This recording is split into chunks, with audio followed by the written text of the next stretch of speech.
तो दोस्तों जैसा कि ये रेफ्रिजरेटर आप देख रहे हैं, डबल डोर रेफ्रिजरेटर, इसमें छोटा सा कांटे का लगा हुआ था। तो इसको हमने सबसे पहले जो ना करना वो आपके साथ तरीकाकार शेयर करेंगे। तो इसमें जैसा कि आप इसमें से देख रहे हैं, तो इसको आते हुए सबसे पहले हमने कोई चीज़ इसको लैदा नहीं की। इसी तरीके से हमने जो इसके साथ लगे पूरे टांके के लगे होते हुए, तो जैसा कि आप इसमें देखें पिन वाले से पहले, इससे मौजूद से पहले हमने एक दफ़ा इसमें गैस चार्ज की थी 2-3 साल पहले। तो इसमें जो ना अब कट लग गया, तो हमने हाई प्रेशर गेज लगा के तो इसको जो ना एयर का प्रेशर देना शुरू किया। तो इससे हमें पता चल जाएगा कि पानी अंदर गया कि नहीं। अगर पानी गया हुआ तो फिर हमें सारी चीज़ों को लहदा करके फ्लश करना पड़ेगा। तो ये जैसा कि आप देख सकते पूरे टांके मैंने वैसे ही लगे रहने दिए, सक्शन लाइन और डिस्चार्ज सक्शन सारी बिल्कुल उसी तरह मौजूद है। फ़िल्टर भी लगा हुआ है। तो इधर से जो चार्जिंग लाइन है वहाँ से हमने एयर का प्रेशर देना शुरू किया। तो यहाँ से आप देखेंगे आवाज़ आना शुरू हो गई है जो कट वाली जगह से। तो इसको हम थोड़ी देर फ्लशिंग कराएंगे। तो फ्लशिंग कराने के से हमें पता चल जाएगा कि ये इधर पानी गया हुआ कि नहीं गया। अगर पानी गया हुआ तो फिर काफ़ी लंबा प्रोसेस बन जाता है, वो भी आपके साथ शेयर करेंगे। कुछ वीडियो हमने पहले भी अपलोड की हुई हैं। तो इसको हमने थोड़ा सा खुला करके तो सिल्वर टांका लगाएंगे। तो इस वीडियो को अगर आप कंप्लीट देखेंगे तो इसमें हमारे 4-5 टॉपिक क्लियर हो जाएंगे एक ही वीडियो में। अगर आप स्किप किए बगैर देखेंगे तो इसमें जो ना आपको काफ़ी ज़्यादा चीज़ें डिटेल के साथ समझ आ जाएंगी। तो सिल्वर टांका हमारा लग चुका है, तो इसको हमने फिर भी कवर कर देंगे एपॉक्सी के साथ, ताकि कोई भी जो इसके साथ छेड़छाड़ ना करे। बाज़ का क्या होता है कि सिल्वर टांके को जो है ना लोग खाड़ देते हैं, सफाई करने के दौरान वो इसको उभरा हुआ देख के तो साफ़ करने की कोशिश करते हैं। इसलिए हम इसके ऊपर एपॉक्सी भी लगा देंगे। तो ये 24 आवर वाली एपॉक्सी है। इसी तरह जैसा कि आप इसमें देखेंगे तो वो एपॉक्सी वगैरह हमारी पूरी कंप्लीट हो चुकी थी। तो ये 410 का सिलेंडर आप दे रहे होंगे तो ये सोच रहे होंगे कि 410 का क्या काम।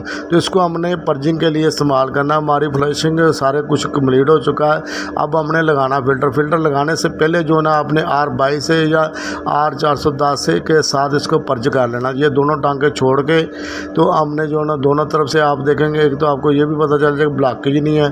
जो एयर गई थी हमने एयर के साथ इसको पर्जिंग करवाते रहे हैं, फ्लशिंग करवाते रहे हैं। तो इस वजह से जो ना इसको कैपरी को भी हमने वॉश कर लिया है। तो वो एक अलग से वीडियो भी यूट्यूब पे मौजूद है हमारे चैनल पे, वो भी आप विज़िट करके देखना चाहें तो देख सकते हैं। तो हमारा सबसे पहले आपने कैपरी वाला टांका लगाना, क्योंकि वो लगाने में ज़रा मुश्किल होती है, इसलिए दूसरी साइड वाला बाद में लगा लें। कैपरी ब्रीक होती है तो उसमें जो ना बबल बनते रहते हैं, एयर बनती रहती है। तो इसलिए हमने सबसे पहले उसको ब्रीजिंग कर ली है। वो ब्रीजिंग हमारी कंप्लीट हो चुकी है। तो दूसरी साइड को भी हम ब्रीज करके उसके बाद हमारा काम आ जाएगा टांके को अच्छी तरह से लीकेज चेक करके। उसके लिए आप नाइट्रोजन का प्रेशर भी यूज़ कर सकते हैं और गैस का प्रेशर भी दे के देख सकते हैं। अगर आपके पास नाइट्रोजन का सिलेंडर मौजूद है तो बहुत ही अच्छा। तो ये हमने जो वैक्यूम करने के बाद हमने अब इसमें जो ना लगा दिए है जो इसमें डालनी है R34 डालनी है। तो इसको हमने थोड़ा सा प्रेशर देने के बाद टांके वगैरह चेक करने के बाद इसको ऑन कर दिया है। तो जैसे ही आप देखेंगे वैक्यूम पे चलेगी। तो ये भी एक ट्रिक है। इसको आप थोड़ी देर के लिए फ्रिज को ना बंद कर सकते हैं। थोड़ी देर इसको जो हमें एयर पर्च करवाने के बाद,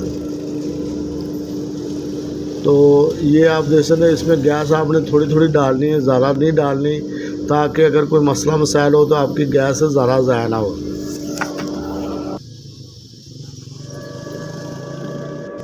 तो अभी हम इसमें से ना गैस थोड़ी थोड़ी चार्ज कर रहे हैं। तो इसको थोड़ा सा टाइम देंगे ताकि जो ना कूलिंग हमारी अच्छे तरीके से आ जाए। 6-8 घंटे 10 घंटे तकरीबन लग जाते हैं पूरी कूलिंग को मेंटेन होने में पूरे।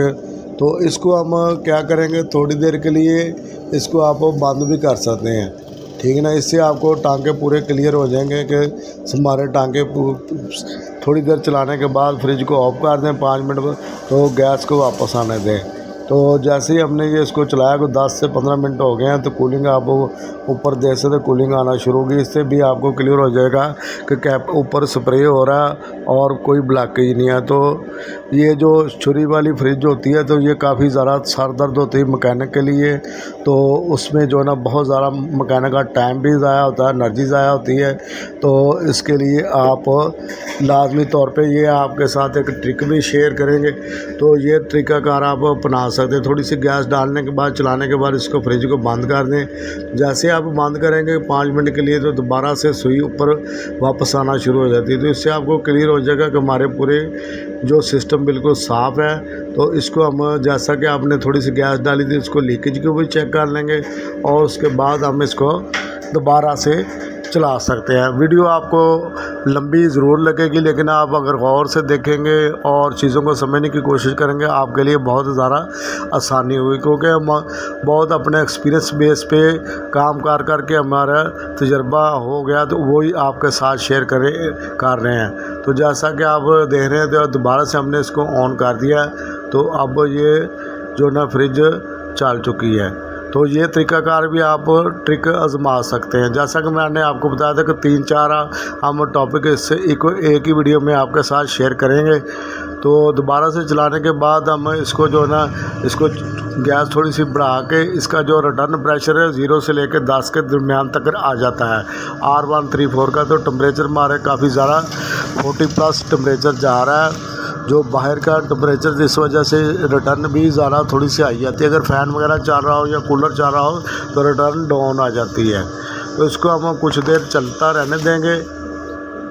तो इसको थोड़ा सा टाइम लगता है नीचे कूलिंग आने में, लेकिन आपने थोड़ी देर बाद इसको चेक ज़रूर करना है, ताकि आपको पता चले चोकिंग वगैरह की प्रॉब्लम तो नहीं है। आप उसके लिए थायाज़ोन भी यूज़ कर सकते हैं, चंद कतरे थायाज़ोन के डाल के तो ऑन कर सकते हैं। तो हम इसको थर्मोस्टेट को फुल पे रख देंगे। 6-7 फुल स्पीड होती है, यानी कि जिसको आमतौर पर कहा जाता है। टेम्परेचर को बढ़ा देंगे। अब हम इसको कुछ देर चलता रहने देंगे, जैसा कि मैंने आपको पहले ही बताया। तो ये 10 के करीब जो ना इसके राउंड अबाउट इसकी रिटर्न प्रेशर आएगा। तो दोस्तों, जैसा कि आप इसमें देख रहे होंगे कैप है, तो ये नाले के करीब होने की वजह से हमने इसको कैप भी साथ ही ऊपर चढ़ा देंगे। और दूसरा इसमें जो ना कलर या पॉक्सी हमने जो ना सारे टांकों के ऊपर ब्रेजिंग के ऊपर लगा दी है। तो गैस हमारी हो चुकी है तकरीबन कंप्लीट। दोनों जगह पे ऊपर वाला हिस्सा भी आपको दिखाते हैं और इसी तरह रेफ्रिजरेटर वाला भी हिस्सा दिखाते हैं। फ्रीज़र वाला हिस्सा भी देख सकते हैं, पूरी कूलिंग आ चुकी है। तो हमने कोई बर्तन नहीं रखा था, वैसे पानी काफ़ी ठंडा हो चुका है। तो मज़ीद अगर आप हमारी वीडियो देखना चाहते हैं तो चैनल को सब्सक्राइब ज़रूर करें। शॉर्ट और लॉन्ग दोनों तरह की हम वीडियो लगाते रहते हैं। अगर ख़ास किस्म का कोई कुंडा चाहते हैं कि किसी टॉपिक के, तो वो आप कमेंट करके भी बता सकते हैं। अगर वीडियो अच्छी लगे तो लाइक ज़रूर किया करें, शेयर भी किया करें। तो दोनों जगह आप देख सकते हैं बिल्कुल कूलिंग आ चुकी है। पूरी प्लेट जो ना, यही इसकी पूरी निशानी होती है कि पूरी कूलिंग की। तो ये पूरी प्लेट जो भर चुकी है। इसी तरह रिटर्न जो बैक साइड पे होती है वो भी जो ना ठंडी होनी चाहिए, ठंडक आनी चाहिए इस पर। जैसा कि आपको दोबारा से दिखा रहे हैं कि ये पूरी जो नीचे वाली प्लेट है, ये क्योंकि नीचे वाले खाने में कूलिंग बाद में आती है, ऊपर पहले कूलिंग शुरू होती है। तो वीडियो अच्छी लगे तो लाइक ज़रूर किया करें। मिलेंगे दोस्तों नेक्स्ट वीडियो में, तब तक के लिए अल्लाह हाफिज़।